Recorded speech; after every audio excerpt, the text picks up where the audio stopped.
Yo, what's up everybody, and welcome back to another Madden 25 online game. Today we got the Baltimore Ravens and the Miami Dolphins. A week 5 matchup between the defending Super Bowl champions and a team on the rise in the Miami Dolphins. And one of the reasons why they're on the rise is Cameron Wake. He's been their best pass rusher for the past 3 or 4 years. Now he's got some help, and he's just playing dominantly in that D-line, though he is banged up right now. And there, I didn't do my D-line any favors after Cameron Wake got the sack. They're down 27. There's no way we should have let that up, but I went for the ball hawk and definitely failed in that one. I guess I should have just not done it. And next play, Thompson breaks a tackle, does just all these kind of moves and gets all the way to the 12-yard line there. And that kind of sucked. We were from 3rd down 28 to now he's at the goal line. And my opponent is he's a sub. He's also someone I've known for a little bit. He's like, there's 3 Cali people that I know. There's 3 people with the gamer tag that have Cali in it, and this is one of them. I have one of my friends list named like Cali Biohazard. This one's name is Cali I'm Famous, and then there's another Cali. I'm not sure if they're brothers or friends or what, but they're all cool nonetheless. And you know, I've known them for a little bit. We talk every here and there. And we got this game in late last night, because why not? And I figured, you know, let's go do the week 5 matchup since he is a Ravens fan. And I just, you know, figured let's get the Dolphins. Let's get Ryan Tannehill going. Let's see what the young Dolphins can do. Run a wide receiver screen to Brian Hartline. And that usually is not going to work unless you do what I did. And there, the flea flicker doesn't work, unfortunately. He came back up and made the play. I saw it happening as soon as I threw it. I'm like, oh, that's probably going to be intercepted. I probably should have just thrown it deep to Clay and hope for the best.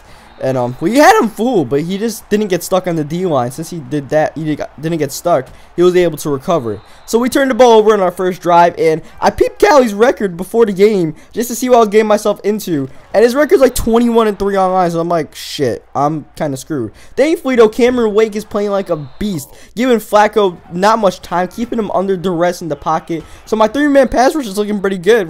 I mean, Cameron Wake is a 1-man pass rush by himself right now. So because of that, he's had 2 drives, and he's only gotten 3 points out of all of that. And that's huge for us to not have a great start, especially offensively, and stay in the game the way we had. There, we almost got a first down with Tannehill, but Terrell Suggs got one of those glitchy shoestring tackles. But next play, 3rd down and 3, big conversion. We hit Charles Clay in the corner. He keeps both feet in bounds, and then Mike Wallace.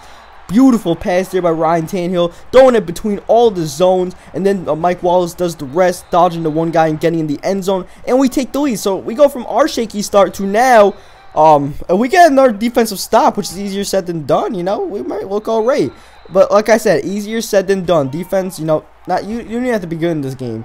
And, you know, and you could get touchdowns and stuff like that. They're 3rd down and 3. Oh, man, I came flying in the backfield, but I guess he made a cut with Ray Rice and just froze me for a second. Or else I had that thing blown up. I timed that perfectly.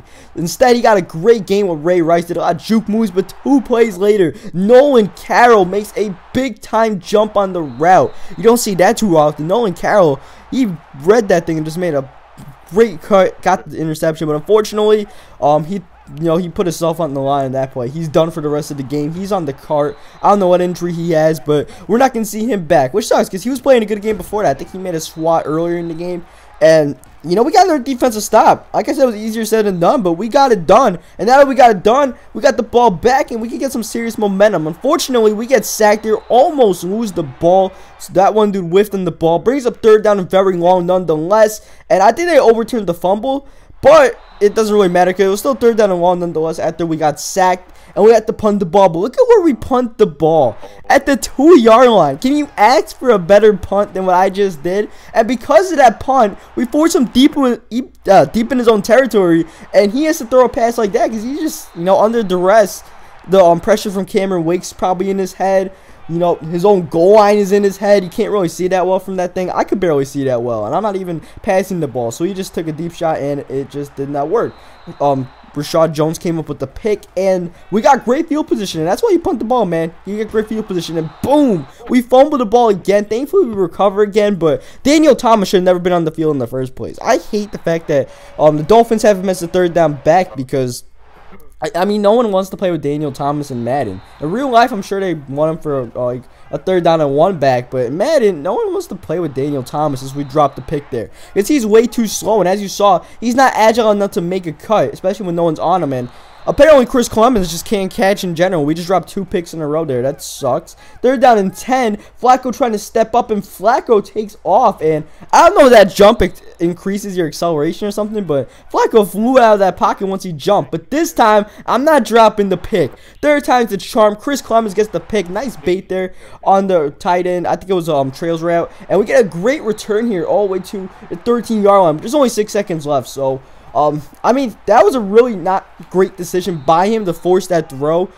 If I was in the area, because now I get 3 points in that drive. There's only like 20-something seconds left, and plus I get ball at half. I have a chance to potentially maybe put this game away. And look at Thigpen trying to do it all by himself. Marcus Thigpen all the way to the 42-yard line. Great return. And in one play, Brian Hartline is gone. The slow and unathletic Brian Hartline is gone for a 58-yard touchdown.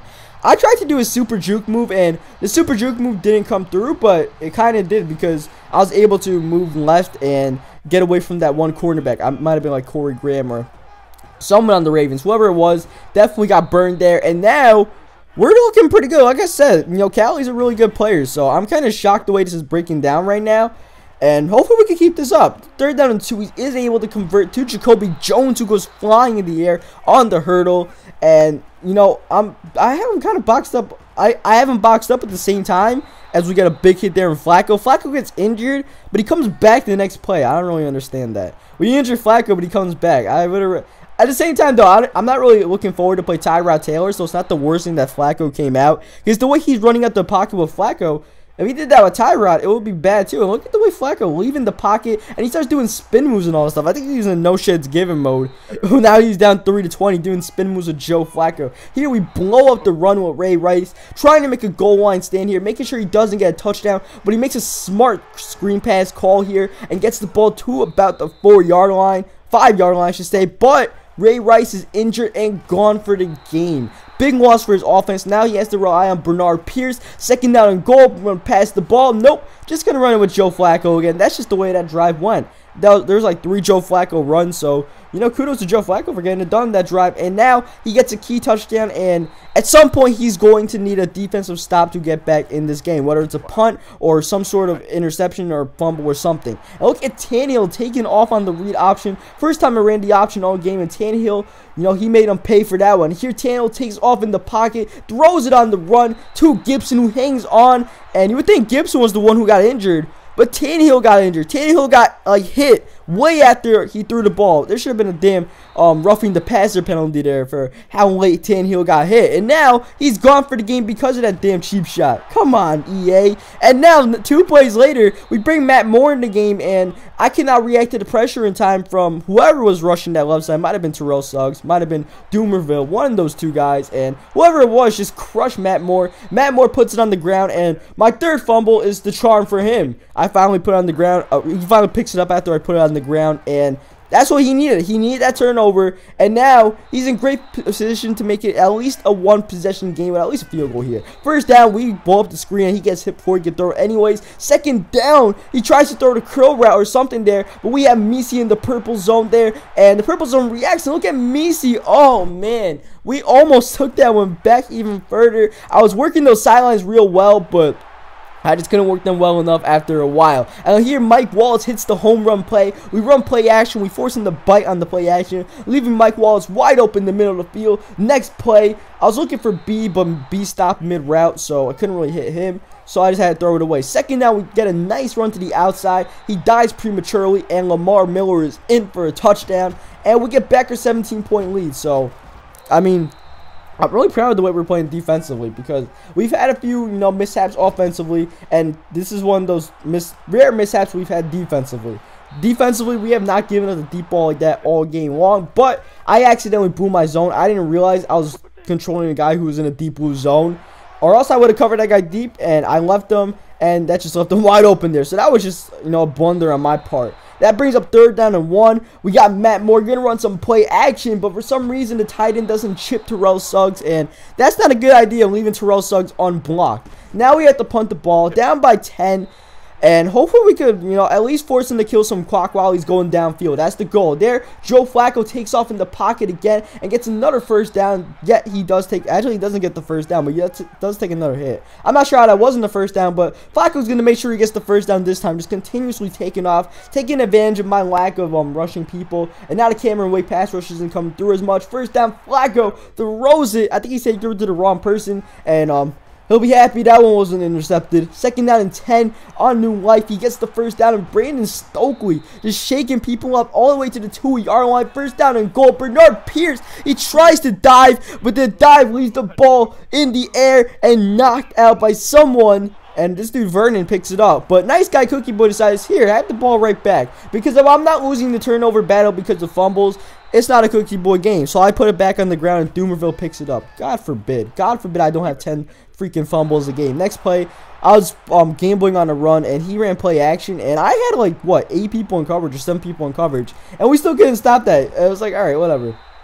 So out of nowhere, it's a 3-point game. And we're about to blow a nice big fat lead we had. It was like a 17-point lead.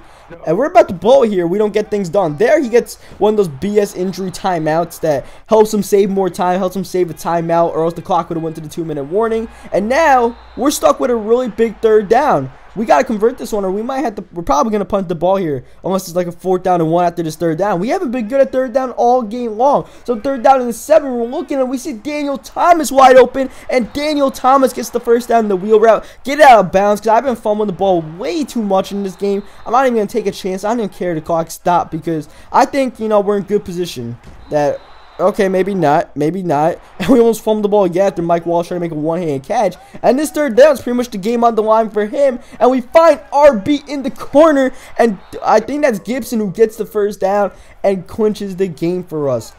Michael Hope could not make the play in time, cannot force the drop. Tannehill, or Matt Moore, I should say, makes a nice throw there in place of Ryan Tannehill. And it doesn't matter if we get a first down or anything here because the game is done. 3rd down and 3. I run an outside run. I was going to stop so I didn't run up the score, but as you saw, my momentum stopped after I got into the end zone. So I ended up scoring that, and I just kick it deep because why not? Last play, who really cares? It's a 2-possession game, and he decides to, you know, just mess around, whatever. So good game to Cali, or Cali, I'm famous, I should say, since there's like 3 different Calis.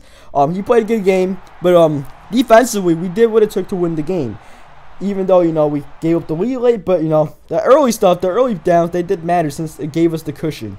So, hope you guys liked the video. Subscribe for more Madden 25, and I will catch you guys next time.